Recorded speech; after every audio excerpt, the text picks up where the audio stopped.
Guys, I got a smile on my face because I am happy by the info that we have today. Ladies and gentlemen, boys and girls, Remedy and IGN just dropped another video where they've confirmed a lot of things. It's good news and bad news. There's a little bit of bad news, but Remedy, you guys already know, if you play their games, they're having a universe. They're doing what the MCU is doing and the DCU is doing, but they're calling it the RCU, Remedy Connected Universe. So IGN just dropped this 9-minute video, and I'm only gonna point out bits and pieces. You could go ahead and watch it, but I'm kind of regurgitating the same thing, but I want to talk about certain things that they've said. So the RCU is confirmed, and there's a lot more games underway. So let's get the bad news out of the way. So Sam Lake was in this video, the creator of Alan Wake, and Max Payne, the writer also. So bad news, two of their games, two of their series are not part of this universe. They've made Easter egg towards them, but they won't be a part of this new Remedy Connected Universe, and it's because of real life issues. Now those two series are Max Payne and Quantum Break. The reason why, he even said it himself in the video, if you're watching the background footage, but you can go ahead and watch a 9-minute video. He says it himself. I'll probably play the clip. But Max Payne and Quantum Break aren't in this connected universe because they're not owned by Remedy. Plain and simple. They can't use them because they're not their own IP. Yes, they created the game, but the IP belongs to these companies. Max Payne belongs to Rockstar, and Quantum Break belongs to Microsoft. So sadly, those games aren't going to be in the universe. So it kind of sucks because the way he talked about it too, they really didn't touch on Quantum Break too much. So I'm guessing Quantum Break was just little Easter eggs here and there. But Max Payne, looks like they wanted Max Payne to be part of the Remedy universe, but it sucks because, you know, Rockstar owns them, and which I'm torn upon because Max Payne 3, I fucking love that game. Rockstar did a good job on that game, but not that. And also what's weird about it is that Remedy's also, with the blessing of Rockstar, they're making a remake of Max Payne 1 and 2, which is weird. So I'm like, damn, Rockstar, just let them, that's their shit. Like, I understand you own the rights, but like, come on, let them use it. But so Max Payne and Quantum Break, they're not in the new Remedy shared universe. So the 3 games that are is Alan Wake, of course, Control, of course, and Alan Wake 2, of course.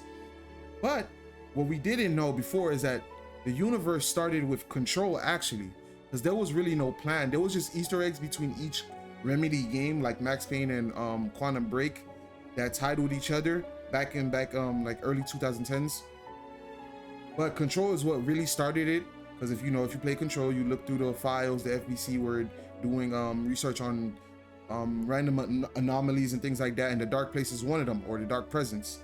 So Control actually went back and claimed Alan Wake in the universe. So it actually started with Control, and now we have Alan Wake 2. So more good news. Sam Lake did said, and I've reported this on before while covering Alan Wake, they're working on more projects. Control 2 is already in development. They've said it themselves, and there's more spin-off games. There's gonna be a Control multiplayer game, and there's a couple other projects. So we're getting more games in this universe.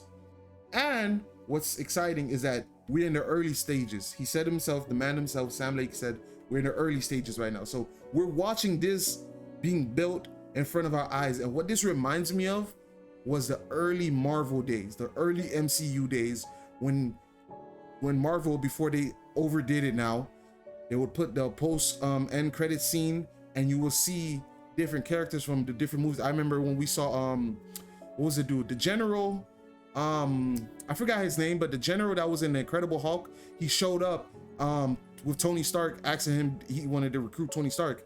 And I thought, like, oh, I was like, holy shit, bro, this is crazy. So we're in the very early stages right now, which is great, for me. What also Sam Lake said is that the FBC, I've covered this in a video, like I said, oh my god, this video, I love when I'm being proved right. So the FBC will play a key role. They won't be in there fully in Alan Wake 2, but they will play a key role. And this was from Sam Lake himself. This is what he said. So like we saw Auntie there. Apparently he's on vacation, but the FVC is gonna show up at some point and they're gonna play a key role in the story. Now, one thing I did notice was the thing that they talked about. So Max Payne, they can't let go of Max Payne. They love Max Payne, and like it's sad too that he's not in here, but spiritually he is, as a meta joke. So there's a character called Alex Casey in the Remedy universe, and basically he's Max Payne, but he's not really Max Payne. It's a meta joke that's going on, and I don't really know how to explain too well. That's why I'm gonna redirect you guys to the 9-minute video. Trust me, it's not that long. Go ahead and watch it. But Alex Casey is basically Max Payne, but not Max Payne. You know what I'm saying? And there's like different variations of him. There's Alex Casey in the real world with Saga Anderson trying to track down Alan Wake where he's at, and there's Alex Casey, which is in a dark place that Alan wrote, which is more like Max Payne. He's gonna have that gruff attitude. So that I find that appealing. That's cool. Remedy is hitting it out the park. I'm so glad that this video came out. It came out, and I like when companies do this, bro. Like, clear up the timeline for us. Tell us what's here and what's not. So now we know. Again, Alan Wake, Control, Alan Wake 2, then Control 2, and then whatever games they're working on after. So this is the current universe right now. It's sad that Quantum Break and Max Payne are not in it, but business is business. Hey, we can't do nothing about that. I don't think Remedy, I don't think Remedy has the money, the buying power to get those IPs back. Because to be honest, those companies, Microsoft might look at Remedy like, you want this IP? Nah, we're not gonna give it to you. How about you make another game for us and we'll give you some of the profits? You know, things like that. Business is business. I can tell how these people in suits gonna act. Unless Remedy's like gonna pay like 50 million back for this IP, a substantial amount of money to get these IPs back. That's the only way I can see them getting them back. But like, if they want these IPs back, they can ask for it, but most likely they're gonna either be told no, or they're gonna be like, how about you just make another game for us? You know, because that's business. It's slimy, but it is what it is. You know, back then Remedy couldn't, like, they were early, so they relied on publishers and things like that. But hey, it is what it is. You guys let me know how you feel about this Remedy new connected universe. I'm hype and excited, even though I've made a video talking about certain things that I've seen in Alan Wake 2. I'm not gonna get into it here. I already made a video. Go check it out if you want to. But yeah, you guys let me know, and I'll see you guys next time. Peace. When you get mad, you say trust God, yelling you should come down from there.